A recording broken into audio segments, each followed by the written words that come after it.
Hi there, welcome to Homekeepers. So good to be with you today, my friend. I hope things are just going so good in your home. That's where the important things happen in this nation. We can get our eyes on everything, but if you keep the home right, it's going to make a big difference in the total outcome. So that's why we're here. That's why we're here for you. And if you watched yesterday, you saw this wonderful couple, Pastor Jon and Yvonne Clanton, and we talked about the children that they had adopted, just exactly what Jesus would do, because he talked about the least of these. And I think the least of these could be considered when a child is in a mental hospital in the Ukraine and tied to a bed, and they rescued these girls. And also, John is a chaplain in a prison. And Jesus talked about visiting prisoners. These people are doing the work of the Lord. So we're going to talk about some of the things that Yvonne, very smart lady, has incorporated to help take these children as far as they can possibly go. And you'll see a horse therapy. And also be talking to Jon about prison ministry.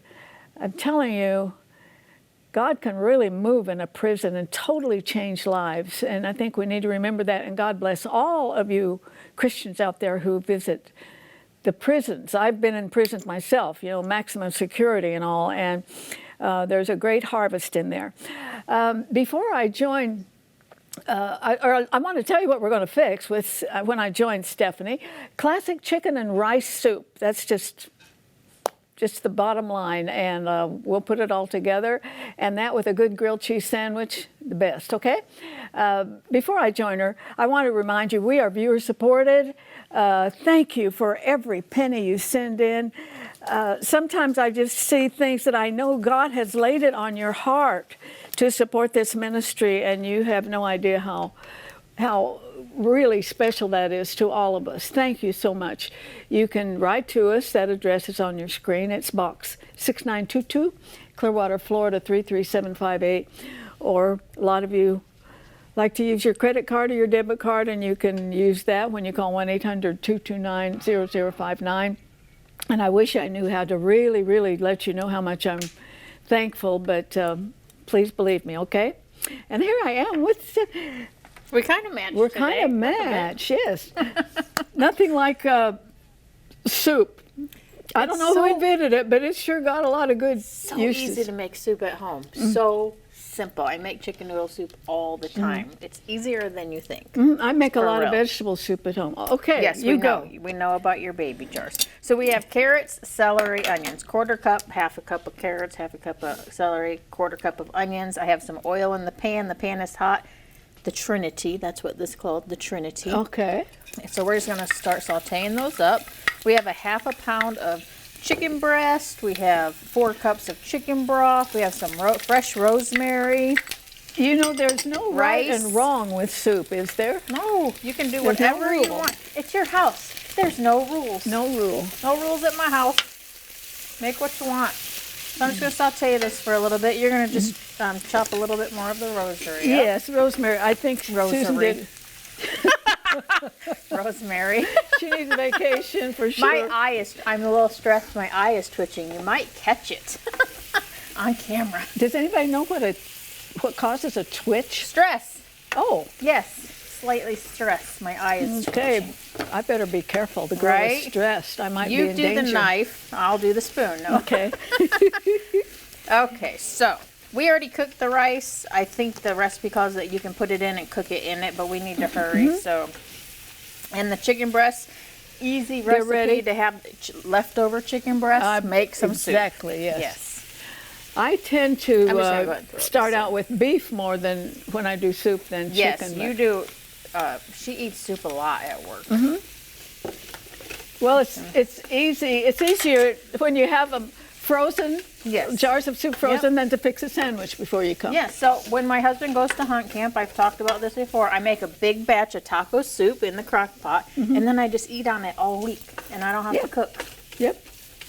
So let me put some chicken broth in here. I'm going to crank it up a little bit. Will it take the whole? Yes. Okay, yeah, that's 32.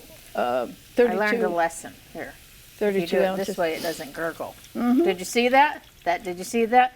Don't do it this way, okay? Because that gurgles. If you do it this way, it won't. It'll just Really, pour. your natural tendency is to do it the other way, Yes. wouldn't you say? You know, things that you learn on the internet, okay?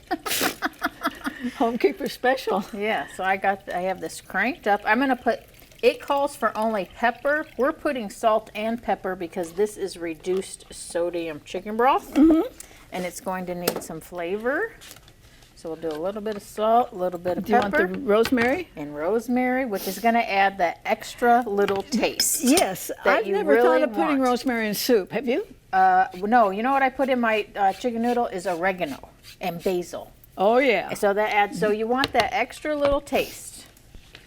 Well, you know, when I'm I gonna go go ahead and over put the these rice in, too. recipes, I think, and we've got one we're going to do coming up, and one that shows we're going to make our own ranch dressing. I love And I a went good- over that and I thought, now who decided that they needed an eighth of a teaspoon for something? Somebody who's really smart. Somebody knows who tastes flavors. everything as they go. Yes, someone who's smart, knows flavors, and probably Oh, that's pretty. and probably worked on it a little bit to get it yeah. just right. But So, an eighth of a teaspoon? an eighth of a teaspoon. So I have this cranked up really high, super simple. Look how yummy.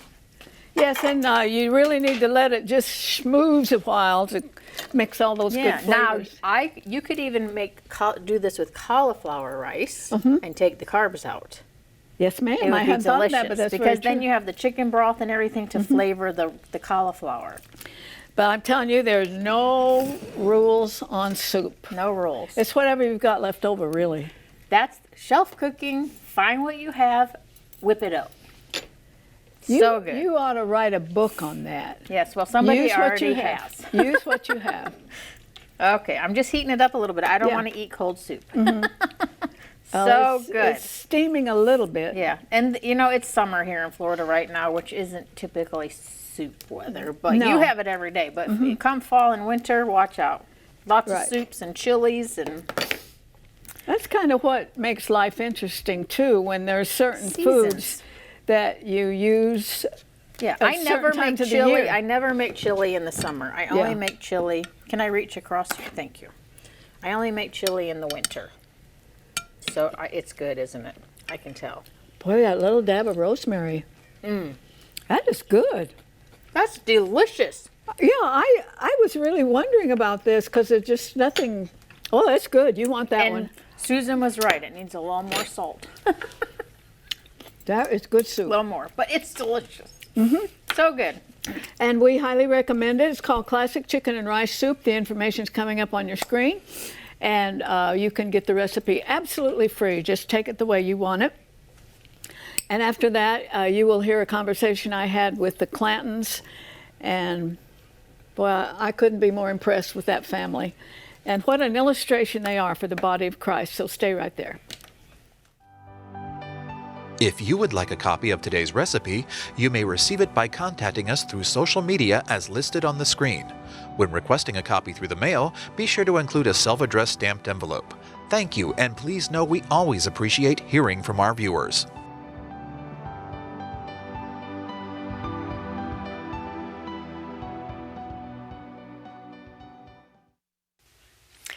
Well, I am glad to still be here with the Clantons. I told you we were going to talk to them a little bit longer, and so glad that they agreed to stay with us because I sure hope you saw the last program.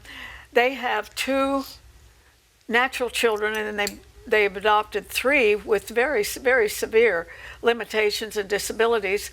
And we're going to show you Sarah, as I promised, and perhaps you, like I have, heard of horse therapy, and you wonder what it is and kind of really?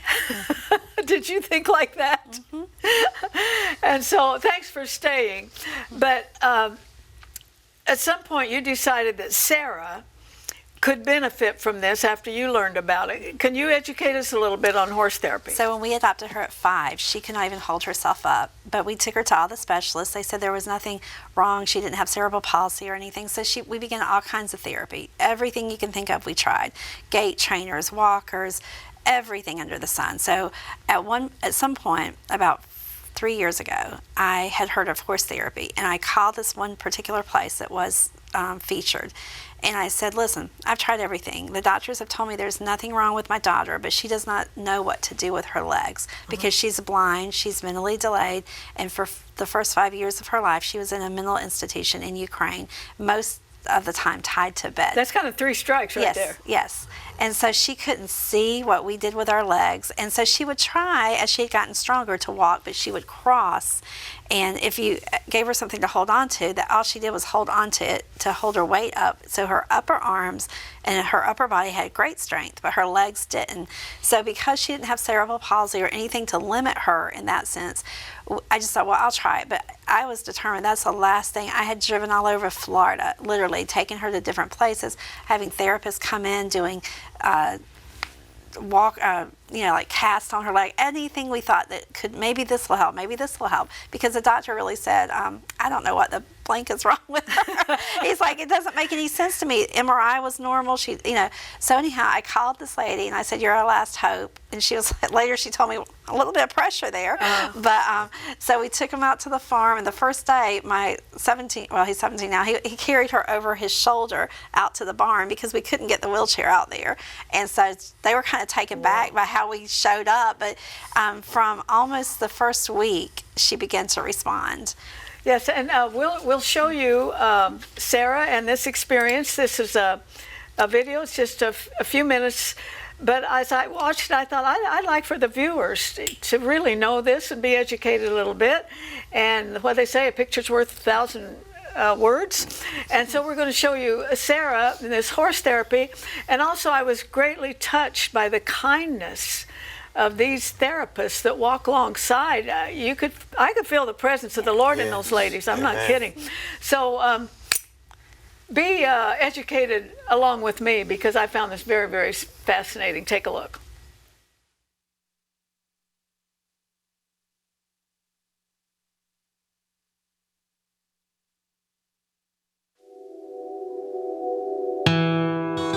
COVID was like a storm rolling in, and then it hit us. We were shut down for 2.5 months, and we lost a significant amount of revenue. So you can only imagine how excited we were. Girl, you look so pretty today. When we got the green light to reopen again. We were looking forward to seeing all of our clients, but especially Sarah. Sarah, are you happy to be riding your horse today? Yeah, good. I've never seen anything so life-changing as this. Can you pet your horse? Where is he? Reach for him. No, that's a girl. I'm Yvonne. I'm Sarah's mom. Tell your horse to go. Thank you, Sarah. We have 5 children. 2 are biological and 3 are adopted. One day, I was looking at an article that a friend of mine had posted, and it led me to another thing, and it led me to something else, and I saw a picture of this little girl, and I just loved her. She looked just like my son. I mean, literally same coloring. I could tell she was blind.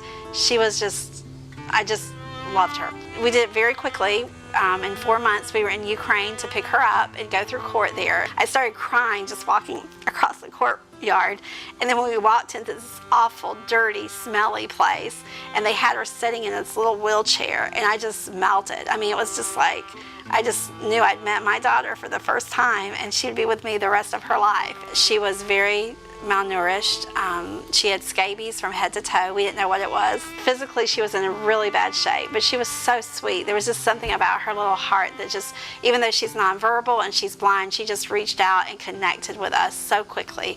So Sarah has Peter's anomaly, and she has a chromosome disorder called SOX2. Both of them are related to the eye, so she has no vision, but Sarah is very delayed, or she's very intellectually challenged. She's not, I couldn't even call it delayed, because there are definitely things she doesn't have the ability to understand educationally wise. This is a child that was tied to a bed for years. The back of her head is as flat as the floor, but it's so flat because she just was tied on her back for years. We have all the gamuts of emotions and everything, and we say somehow we got an angel, because all these years, we've had her now for 8 years, and she's just an angel. Sarah, can you give your horse a big hug? Give him a big hug. Reach all the way. Oh, yes. and I heard about this horse place and this wonderful therapist there. And so I thought, what the heck? Lift it up and put it on the cone. Yes, nice job. I called Lisa and I said, basically, you're our last hope. We've tried everything to think of with this child. The doctors don't know why she doesn't walk. The doctors don't understand why she can't work her body from the waist down. There's nothing that they can find wrong with her. Let's try it. First time I met Sarah, she was being carried into the farm over her brother's shoulder because she couldn't walk any distance. Nice work, Sarah. She didn't want me to touch her, so everything that I had to share with her was just through my voice. Sarah, can you brush your horse? With the brush, we wanted to introduce her to an item that she uses for herself as well. So we provide her with the brush, we ask her to brush her horse, we also ask her to brush her hair. We're asking for that carryover there so that she can understand that there is a connection. Sarah, can you reach for the ring? It's on your left side by Miss Laurie. It's on my side. Reach. Find the ring. Reach, really stretching out. Yes, nice work. We have to be able to get her to use her other senses, and one of those senses is touch. And she has to be comfortable with reaching out in front of her for her safety, as well as to give her information of the world around her. And up, hold it real tight. 1, 2. So we introduced bridging in the treatment room to work on strengthening her core as well as her hip muscles. Yay! Can we have a high five? Yes, thank you, Sarah. It's made a huge difference in their everyday routine. I walked her from the parking lot into our pediatrician's office for her last checkup. And as we're coming down the hall, he's just like, I just can't even believe this is the same child. His shoulder over here. The work that these horses do, we are basically the vessels and they kind of take over for us. They're the ones that create the miracles here. Very, very nice. Yeah, it is really nice. She was considered a bedridden orphan in an adult mental institution in a village in Ukraine. To go from that child that could hardly lift her head to this little girl who walks quickly if you hold her hand and she's going out to see the horses. I just think of it as freedom for her. It just gives her freedom, something she didn't have before. And it's just amazing to see the change in her. And we are so grateful for this place. What a gift. It's just a gift to have that.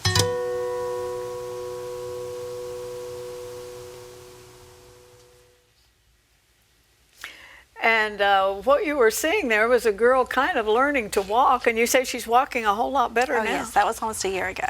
Yeah. That is so impressive, and the gentleness, the kindness of the therapists, and the use of God's creation to restore is just marvelous. And it's a good thing you found that, because that's going to give her some more progress. Oh, yes. Without a miracle, she's not going to be able to learn and go to school and all, but probably if you had not rescued her, she wouldn't be alive today. So Our pediatrician said she was close to death, even after we'd had her with us for a little while before we got home. So. We have just a few minutes, and I want to talk about your ministry as a prison chaplain. I have some experience in that, and I think it's so educational to go into a prison. I was in the maximum. I was in Leavenworth, and there's some real talent in there. One thing I thought was so stupid, I think there were some doctors in there for income tax evasion. That's years ago. Well, that's dumb. Send them to Appalachia, let them treat people, lock them up at night, but do something. Why waste talent like that? But there was a young man in there who was quite an artist, and he drew a picture of me while I was singing, and he was very, very talented. But my best memory is San Quentin, and San Quentin had a rather nice chapel. It was a little unusual because the organ was here, and then over here a little ways, perpendicular to it, was pulpit. So I'm facing the congregation playing the organ. So I told the chaplain, I said, I can lead a choir. And we got them together. And I said I had a choir of armed robbers and murders and rapists and all. And so I taught them an opening song. And so we did that. I was playing with one hand leading. And then they started to sit down, and I said, they were right here, and I said, don't sit down till I tell you to sit down. And they looked horrified. And I thought, all they need is a woman warden in here, and boy, they could shape them up. But what an awful feeling to be locked up. It's just awful. Even if you're just visiting, it's awful. It is definitely a life changer. In fact, they say that inmates who are incarcerated for longer sentences experience the same grief someone who has cancer or a terminal illness, that when they receive that news, their life is over. They lose their family, they lose their business, they lose their vocation, and they all of a sudden start over in a new normal and it's their loss of freedom and life as they knew it, you know. So that's where the chaplaincy comes in to help them walk through the journey of their incarceration. And how long have you done this? 25 years. And probably some of them have been there that long. Yes, ma'am. I've come to know them over the years, just as a pastor at a church would know their congregation, serving one church for a number of years. I've served in different prisons, but I've always gotten to know my congregation in a pastoral way, and it's such a wonderful opportunity. I'm thankful for that calling. Yes, and I also want to mention that he is pastor of Grace Church in Zephyrhills. To regular congregation, but that chaplaincy, thank God the federal government still. But look, federal government, take it from someone who knows. You take the Bible out of the school, you let it in the prison, thank God. But if maybe you put it in the school, wouldn't have so many in the prison. Isn't that brilliant? Absolutely, absolutely, 100%. Yes. You know, the Bible said, put on the garment of praise for the spirit of heaviness. Mm-hmm. And we're blessed to have acquired our prison that praises God and worships Him in spirit and in truth. And we're seeing lives changed. We're seeing men weep in the presence of God. We're seeing a measure of revival, and it's a wonderful thing. And I'm just so privileged. It's what I live for. One of the things I live for in the midst of all You're giving me goosebumps because that's the only thing it's going to change. Now, is there a prototype in the prison? If I were thinking of a couple things, it would be maybe little or no education, and also no father. Yes, those are backgrounds that are very common. They did a survey several years ago, and they said the majority of people who come to be incarcerated, both men and women, come from a broken home, an absent father, and so we teach them about God our Heavenly Father, Abba Father, dearest Father, and see healing take place as they yield their lives to God. And what about mental illness?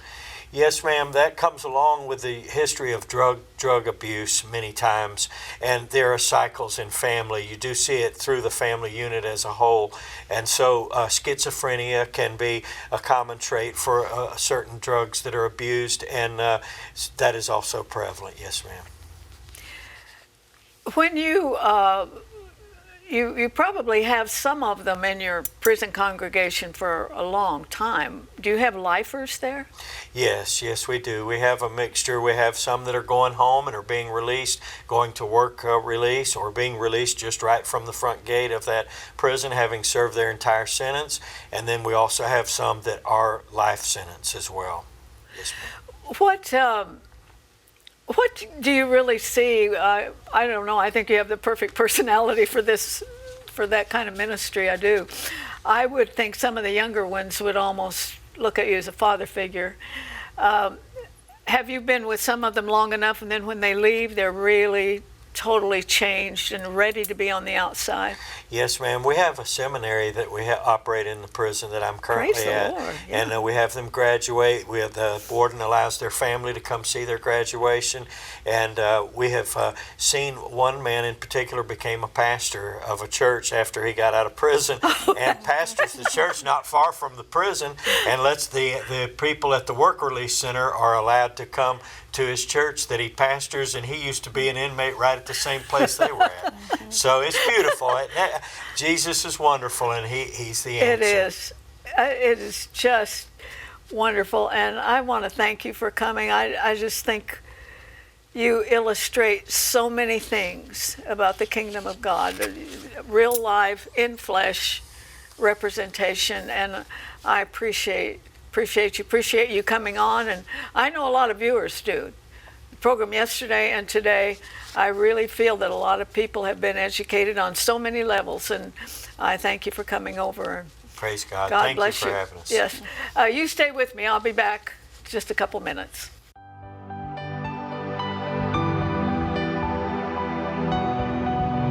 Arthelene would like you to keep the following information handy. You may contact Homekeepers by writing to Homekeepers, P.O. Box 6922, Clearwater, Florida 33758, or go to www.rippy.org.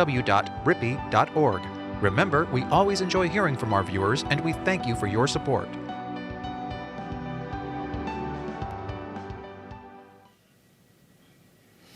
Okay, let me remind you, we're able to bring you these wonderful programs because of your faithfulness. So I want to thank you for your offerings, your gifts to the program.